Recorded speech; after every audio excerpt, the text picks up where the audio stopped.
白天就是6000两，我如果要换药，还要另外给钱。特么的，这和抢钱有什么区别？我挣点钱容易吗？说的都是废话，你可以选择不吃。妈的，但凡你们天牢的吃食没那么恶心人，我也就忍了。有的吃就不错了。小哥，要不你帮帮我吧？我知道你收费比别人便宜，反正都是给钱。与其让那帮黑心烂肠子的玩意赚，不如让你赚。你看我像是要钱的人吗？小哥，你想要什么？尽管开口，我只求一口吃的。你确定？我要功法，我要你的独门秘籍，你愿意吗？你没有五脉，有没有五脉是我的事，你就说愿不愿意吧。我愿意交易，给了秘籍就不用给钱。你宁愿舍弃秘籍，都不愿意给钱。我也不怕被你们报复，直说吧，那帮狱卒恨不得榨干了我，还要连皮带骨的拆卸。就算我有金山银山，也遭不住他们的盘剥，更何况我并没有金山银山。我也不瞒你，别看我作案多起，好似搞了很多钱，但是像我这样的人，通常钱来得快去得也快，根本没什么积蓄，否则我也不会心疼银子。可我只是一个新丁，新丁也有新丁的路子，我相信陈小哥。我不可能天天给你送吃的，最多8天10天送一回，期间还要靠你自己应付其他狱卒。你也愿意？愿意。行，你有诚意，我也会尽量关照。你的独家秘籍是什么？陈小哥认为，像我这样的大盗，靠什么行走江湖？溜门撬锁。溜门撬锁那是小贼，像我这样的大盗、大贼，靠的是千变万化，扮鬼像鬼，扮人像人。你是说易容术？陈小哥有见识，就是易容术。不过我这门易容术有些特别，靠的不是外物，而是你就靠易容术偷盗。别人都骂我们是梁上君子，然而我从不做梁上君子，我都是大大方方从大门口走进施主家。你去公主府也是走大门？我扮作公主府的采购管事，大大方方从侧门进入。还是被抓了？那是我运气不好，碰见了正主，被人当场拆穿。你这门秘籍叫什么名字？就叫千变万化。若是小哥能习得内功心法，方知妙用无穷。我就要你这门千变万化。虾仁使用易容术潜入了张万通的家里，把张万通狠狠地收拾了一顿。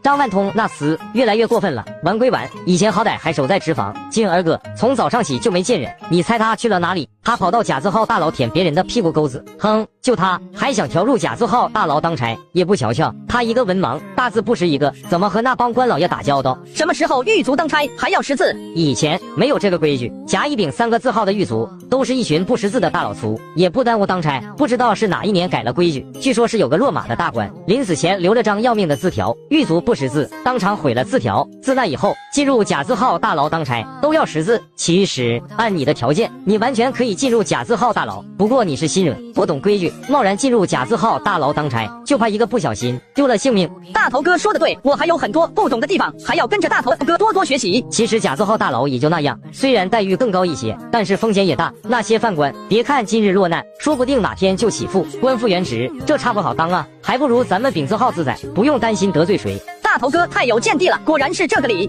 世上就属当官的最难伺候。没错，换我肯定不乐意去甲字号大牢当差，给人当孙子，没劲透了。而且这几年稷下学宫出身的官员落马的特别多。稷下学宫你知道吧？那帮人爱抱团，很不好惹，一个个都鼻孔朝天，根本不拿我们狱卒当人。偏偏你还要小心伺候着，就怕一言不合，咔嚓一声，一剑要了我们的命，连个说理的地方都没有。你说是不是这个理？陈下人手里头有了钱，出手就阔气。当晚他就请许富贵去勾栏厅去。整个丙字号大牢的狱卒都盼着您能当上狱丞，大家也能跟着沾光更进一步。不过张万通那厮好像找了新靠山。张万通那厮不懂规矩，竟然去抱张玉丽的大腿。哈，我老早就看他不顺眼，等我升了狱丞，第一个拿他开刀。我怎么听说张万通只办玉丽的人？今天一天，张万通都在甲字号大牢厮混，大家都说他想调入甲字号大牢当差。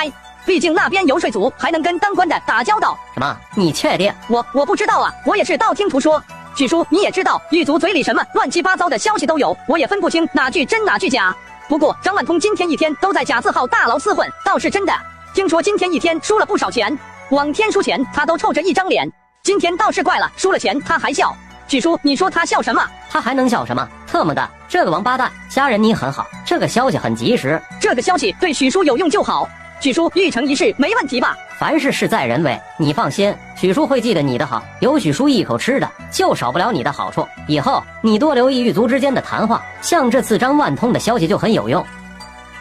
你的案子判了，斩立决。反正我要死了，秘籍留着也没用，我不求别的，只求这几天小哥能照顾我一二，给点好吃好喝的，让我做个保死鬼。那自然是没问题。我这里还有一个迷香配方，也都给你吧。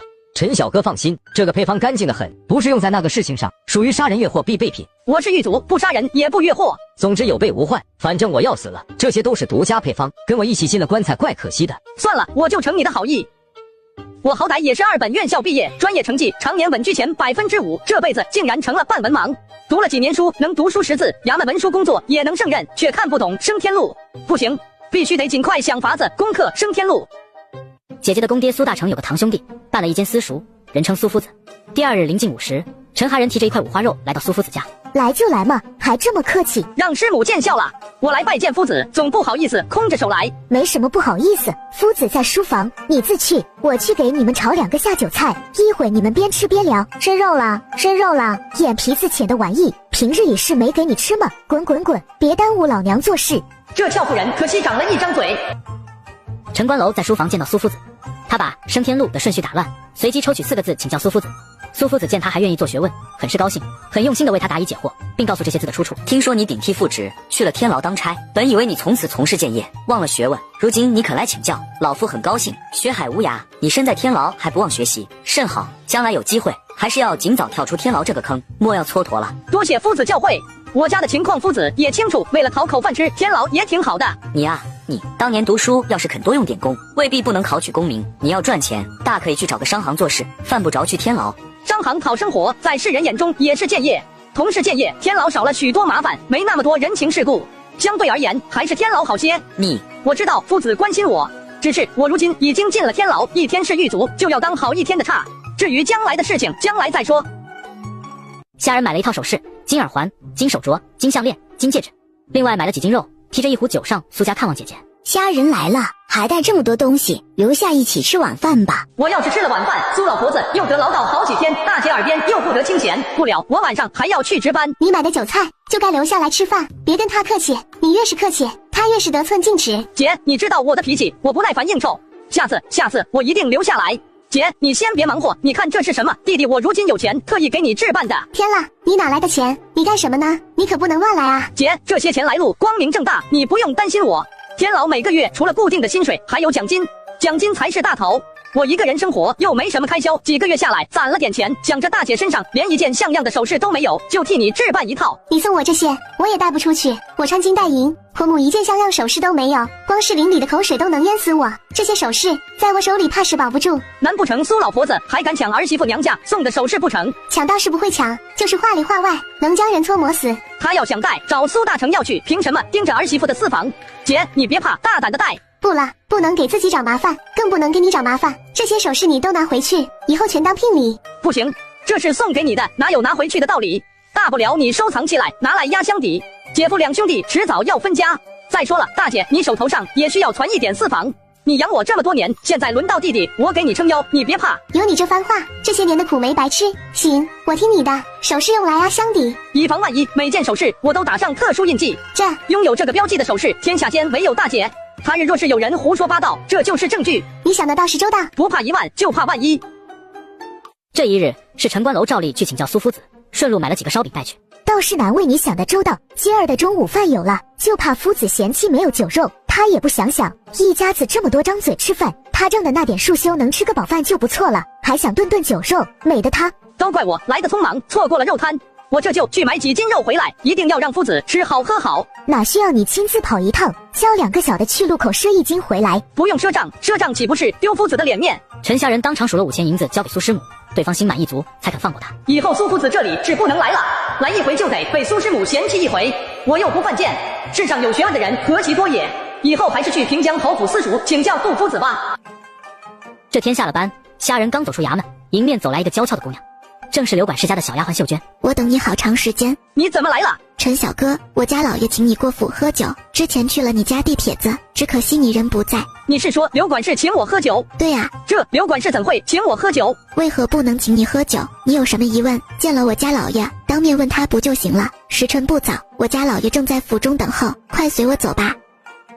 小楼来了，快过来坐，不用那么多礼。上2回你来，我人不在家，错过了。今日你一定要陪我好好喝一杯。承蒙刘管事看得起我，帮了我好大的忙。今儿叫你过来，是为一件事。最近天牢关了一批人，你替我照看照看。别让天牢那帮老油条糟践人。你告诉他们，银子我管够，别问牢里的人敲竹杠，他们都是奉命行事。管事指的是最近因为打群架被关进天牢的2帮人马。那群打行的人不用理会，你们天牢有什么手段尽管使出来，招呼那群打行，招呼的好，我另有银子。那些庄客护卫，你帮我照顾好，事后少不了你的好处。我斗胆问一句，我只是一个小小的狱卒，在天牢既无人脉，也没有权势背景，刘管事怎么会想到我？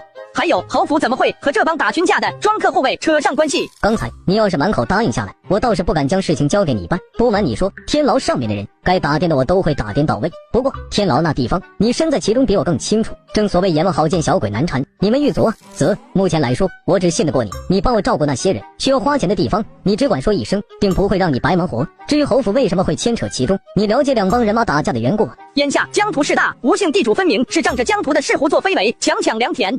说破天，这桩官司也是吴姓地主不占理，可是官府却迟迟不判，还将案子捅到了刑部。说到底，大家都涉于疆土的事，不怕别的，就怕疆土进谗言。毕竟疆土每天都能见到皇帝。情势如此，侯府为何还要选择同疆土硬扛？会不会因小失大？你的话很有道理。如果是一般人遇到这事，只能打落牙齿和血吞认命。可他疆土好死不死，胆敢招惹侯府，这桩案子就不可能这么轻易了结。若是侯府退让，以后还如何在勋贵中立足？这是侯府的意思。这不仅仅是侯府的意思，更是所有勋贵的意思。这桩案子并非侯府单打独斗，朝中恨不得疆土死的人都有过江之计，只需时机一到，于是们就会动起来。皇帝对疆土那般宠信，这桩案子说大不大，真能扳倒疆土？我知道你在担心什么，就算扳不倒他，也要恶心他。你啊，还年轻，不懂朝局。这朝廷上的事情，从来不是一蹴而就，而是一场漫长的斗争。不管输赢，该出手的时候就必须出手，亮出爪牙，下面的人才会坚定的跟随。